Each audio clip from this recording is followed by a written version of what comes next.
and welcome to the October edition of Veritas's monthly webinar.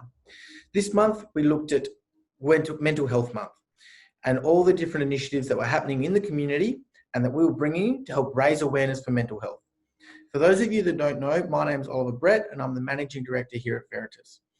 This week and for the next coming weeks, I'm actually living at the WBBL Village as the Cricket Australia tournament psychologist. So you might hear some of the party in the background as the athletes are starting to unwind for the weekend. This month, we looked at a range of different topics within Mental Health Month. We did a real focus on self-care and finding it an appropriate way in which to balance self-care with looking after others, which is fundamentally really important when we're talking about mental health because, as the old saying goes, you need to look after yourself before supporting others. So I wanted to run through some of the topics that we went through this month and really wrap it up and provide you a summary of everything we spoke about. We looked at it from a range of different angles. We looked at it from the perspective of children, as well as the perspective of women, men, and self-care in general. It's a really interesting time to be talking about mental health, given everything that we've been through in 2020, but also rolling on the back of Are You OK Day in September, which is one of the most popular Are You OK Days that we've had in recent years. We've spoken a lot since we've been put in lockdown around how we can look after ourselves and obviously how we can look after others.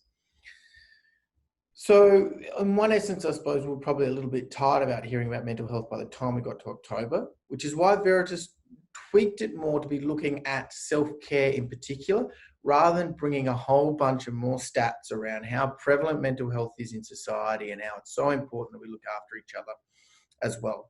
Obviously, all those things are terrific, but if we're not doing the basics right, the way that we look after ourselves, then everything else is just going to fall apart on top of us.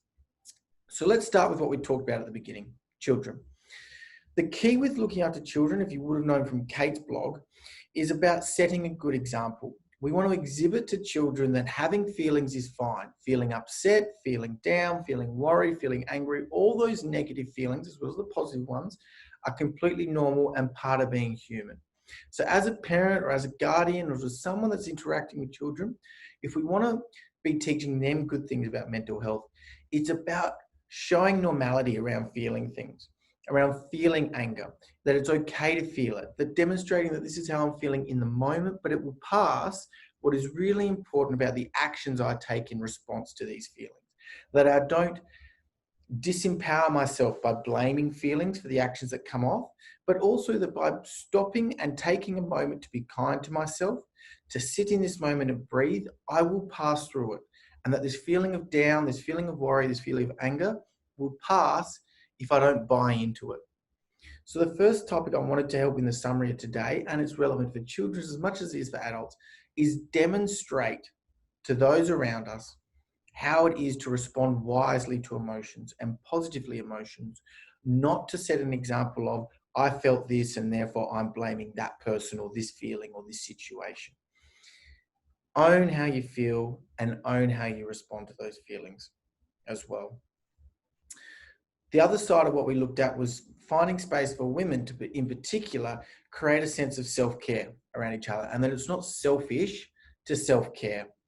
And Fiona spoke at great depth in this article, in particular around that analogy I moved before, which comes from the flight hostess. I'm sure we've all heard of it. Make sure you fit your own mask before fitting others. Placing ourselves in a space to be kind to others and look after a space for others when they're struggling is a really noble pursuit. And it's something particularly that we've been focusing on, not just at Veritas, but things like Are You OK Day, Lifeline, Beyond Blue are all around how we can support each other. But if we're not supporting ourselves, it can be really hard to constructively and positively make space to support others because it does put a load on ourselves. Hearing about others' struggles, hearing about their situation and why they might want to talk to someone takes up a lot of our emotional bandwidth. And if we're not unloading some of that bandwidth, if we're not managing ourselves in order to have that bandwidth space to have those conversations, then either we won't cope well and we'll struggle ourselves, or worse yet, we'll give some poor advice or snap at someone rather than being empathetic and understanding. So it's really important that even when you are wanting to support others, that you have good boundaries when you are and are not available, e.g. 2 a.m. is not the time to be calling me unless it's a real crisis. Call me in the afternoon. Let's arrange a coffee where we can talk about these things. And also proactively and routinely engaging in those areas that provide good sense of well-being for yourself, recharge yourself, give yourself that mental gap, and help bring in other positive things in your life. So you're not just hearing or being constantly bombarded by the problems of others. So that was a really interesting topic. And obviously we've spoken to children, we've spoken to women, but both those tips I truly believe are beneficial for all people, old, young, male, female, parent, non-parent, professional or non-professional. Some really good tips as well. So then I wrote an article more specifically at men's mental health and some of the differences, I suppose, in how we approach how we can approach men's mental health with women's mental health. One of the things I touched on here was naturally, and it's a broad brush comment, and it's definitely not applicable to all males, but we're not as good at talking, and we're not as comfortable talking about how we feel and how that's making us respond. So rather than continuously bombarding with men about let's talk, or you should talk, or you should share, let's get in a circle, all those sorts of things, another way in is maybe putting in some advice or suggesting them things that might be a little bit more aligned with how that male or how that person naturally behaves. What can they do rather than what can they talk about? You know, what helps you feel great? What are some of the things that bring positive emotion? How can you see yourself working through this situation that's causing you stress? So when you're working with males, when you maybe want to support a friend who's a male, maybe it's not about just sitting there and talking about your feelings, but being a little bit more solution focused, what we call solution focused.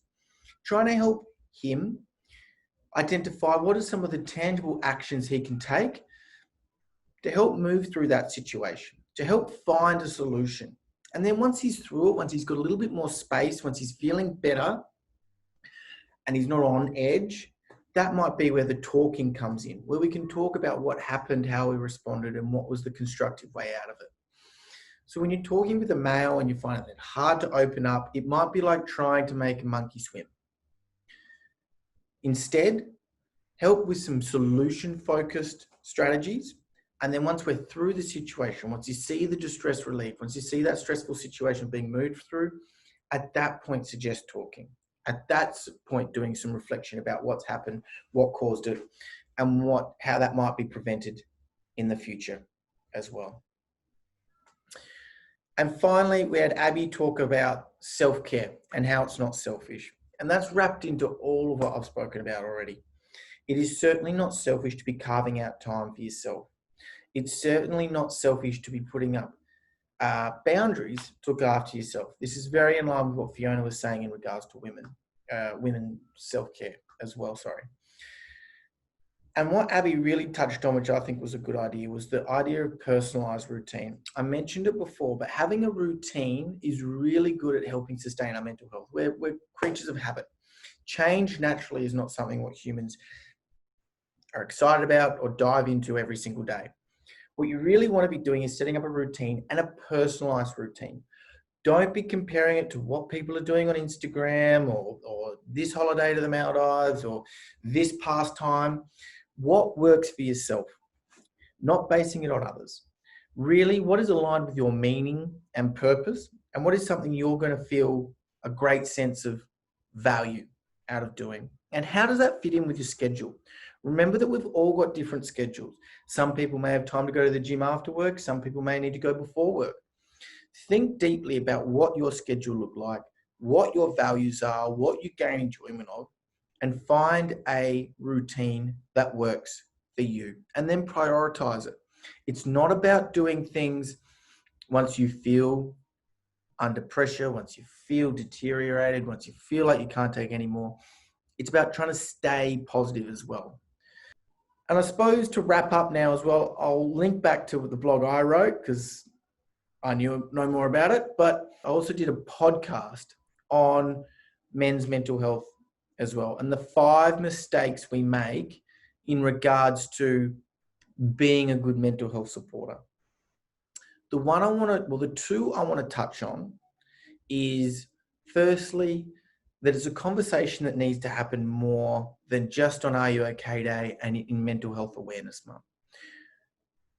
with just coming out or coming to the end of Mental Health Month, we've got a good momentum now about speaking about mental health. Make sure you keep that going. Make sure you don't just do it for the likes. Make sure you don't just do it for the clicks on Are You OK Day. Perpetuate that story daily, weekly, monthly, and not just through your words, but through your actions as well, which leads me to point 2. Don't be the guy that says, yeah, come chat to me whenever you want. I'm always here. The door's always open. But then not be willing to share yourself. If you want people to confide in you, to feel comfortable coming to you, then you've got to be open and vulnerable with your own feelings and experiences as well.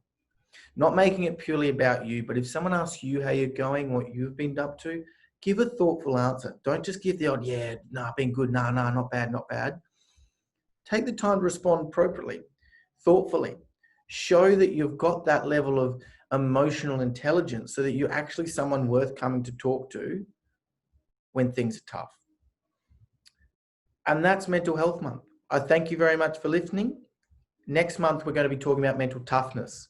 Another great way of looking at mental health as well, because often the conversation is about what we do to build back from a deficit. When we're feeling down, we start talking about mental health. But how can we actually use mental health and the concept of mental health in a positive manner to help us perform better, to help us perform more optimally in those areas which are of importance to us? And mental resilience is part of that. How do we cope with stress? How do we be tough and resilient when it matters most so we can stand up and perform when it matters? So my name's been Oliver Brecht. Thank you very much for listening. I'll be coming to you via blogs or podcasts next month, and I look forward to putting out some hopefully very valuable pieces of information again. Thank you for listening.